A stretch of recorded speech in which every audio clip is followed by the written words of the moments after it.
இந்த கும்பராசிக்காரங்களுக்கு பார்த்தோம்னா ஒரு 5 வருடமாக 7.5 சனியோட தாக்கம். இந்த 2024 ஜென்மச்சனி, அது மட்டும் இல்லாமல் 4ஆம் இடத்துல குரு பகவான், 2ஆம் இடத்துல ராகு, 8ஆம் இடத்துல கேது.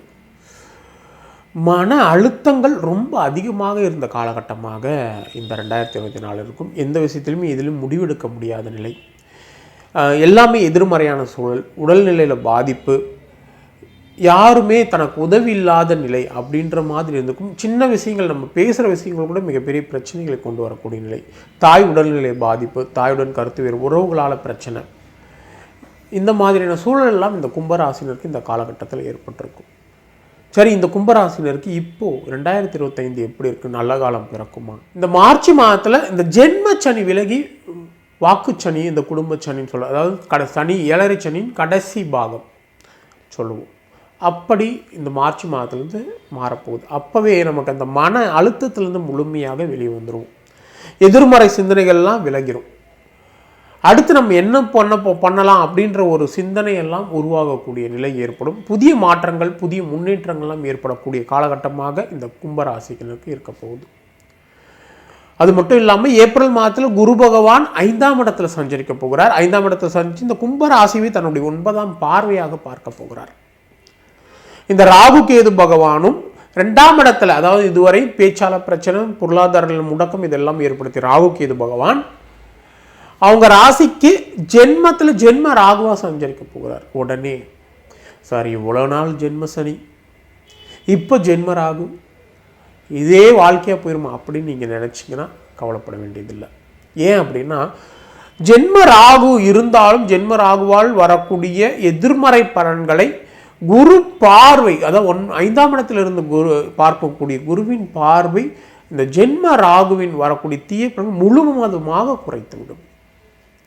அதனால் 5ஆம் இடத்துல இருக்கிற குரு பகவான் சஞ்சாரம் சாதகமாக இருக்கிறதுனால குழந்தைகளால் மகிழ்ச்சி, குழந்தைகளால் நன்மைகள், பூர்வீக சொத்தால் ஆதாயம், தெய்வ அனுகூலம், அதிர்ஷ்ட வாய்ப்புகள் தேடி வருவது, குழந்தை பாக்கியம் இல்லாதவர்களுக்கு குழந்தை பாக்கியம் கிடைப்பது, காதல் முயற்சியில் வெற்றி பெறுவது, திருமணம் தொடர்பான விஷயங்கள் அனைத்தும் சாதகமாக அமைவது, திருமணம் இல்லாதவர்களுக்கு திருமணம் நடப்பது, இது போன்ற அற்புதமான பலன்கள்லாம் உங்களுக்கு வரக்கூடிய காலகட்டமாக இந்த கும்பராசினருக்கு அமைய போகுது.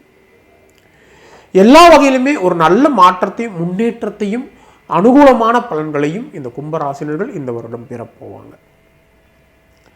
2ஆம் இடத்துல சனி பகவான் சஞ்சாரம் இருக்கிறதுனால பேச்சில் கொஞ்சம் கவனம் தேவை. யாரையும் பகைத்து கொள்ள வேண்டாம். குடும்பத்தில் வீண் வாக்குவாதங்களை தவிர்க்கிறது நல்லது. அதே நேரத்தில் பொருளாதார நிலையில் கொஞ்சம் கவனமாக இருப்பது நல்லது. ஏற்றத்தாழ்வுகள் ஏற்படும். சிக்கனம் சேமிப்பை கடைபிடிப்பது மிகப்பெரிய அனுகூலமான பலன்களை ஏற்படுத்தும். எதிர்மறை சிந்தனைகள் இருந்தாலும் அனைத்தும் நேர்மறை சிந்தனையாக மாறும். எல்லா வகையிலும் நல்ல மாற்றங்கள், முன்னேற்றங்கள் ஏற்படும். வியாபாரிகளுக்கு பார்த்தோன்னா வியாபாரத்தில் புதிய வியாபார முயற்சிகள்லாம் கைகூடும். இதுவரை இருந்த தடைகள், பிரச்சனைகள் அனைத்தும் நீங்கும். நல்ல கூட்டாளிகள் உங்களுக்கு அமைவாங்க. சின்ன சின்ன சிக்கல்கள் வந்தாலும் அதை எதிர்கொண்டு வெற்றி பெறுவீங்க. உத்தியோகத்தில் இருக்கிறவங்களுக்கு உயரதிகாரிகள், சக ஊழியர்கள் சாதகமாக செயல்படுவாங்க. உங்களை நம்பி முக்கியமான பொறுப்புகள் ஒப்படைக்கும். பதவி உயர்வு, ஊதிய உயர்வு எல்லாமே கிடைக்கக்கூடிய நிலை இருக்குது. அரசியல்வாதிகளுக்கு அப்படின்னு பார்க்கும்போது அரசியல்வாதிகளுக்கு தலைமையுடன் ரொம்ப நெருக்கம் அதிகம். தலைமை உங்களுக்கு சாதகமாக செயல்படுவாங்க. உங்களை நம்பி முக்கியமான பொறுப்புகளை ஒப்படைப்பாங்க. மக்களிடையே பிரபலமாகக்கூடிய சூழல்லாம் இந்த காலகட்டத்தில் ஏற்படும். மாணவர்களுக்கு அப்படின்னு பார்த்தா மாணவர்கள் கல்வியில் முன்னேற்றம் பெறுவாங்க. இதுவரை இருந்த தடைகள், பிரச்சனைகள் அனைத்தும் நீங்கும். உடல் ஆரோக்கியம் மேம்படும். காதல் விஷயங்கள் எல்லாம் விலகக்கூடிய நிலையில் நல்ல நட்புகள் உங்களுக்கு நாடி வரும். பெற்றோர் மற்றும் ஆசிரியர் உங்களுக்கு உறுதுணையாக இருப்பாங்க. எல்லா வகையிலுமே மிக அற்புதமான பலன்களை இந்த 2025 இந்த கும்பராசினர்கள் பெற போகிறாங்க. ஒரு சுதந்திர உணர்வை அனுபவிக்க போகிறீங்க. உங்களுக்கான ஒரு சிறந்த பரிகாரம் அப்படின்னு நம்ம பார்க்கும் பொழுது, நாமக்கல்ல இருக்கிற நரசிம்மர் மற்றும் ஆஞ்சநேயரை ஒரு சனிக்கிழமையில சென்று வழிபடுவது உங்கள் ராசிக்கு ஒரு சிறந்த பரிகாரமாக நிச்சயம் அமையும்.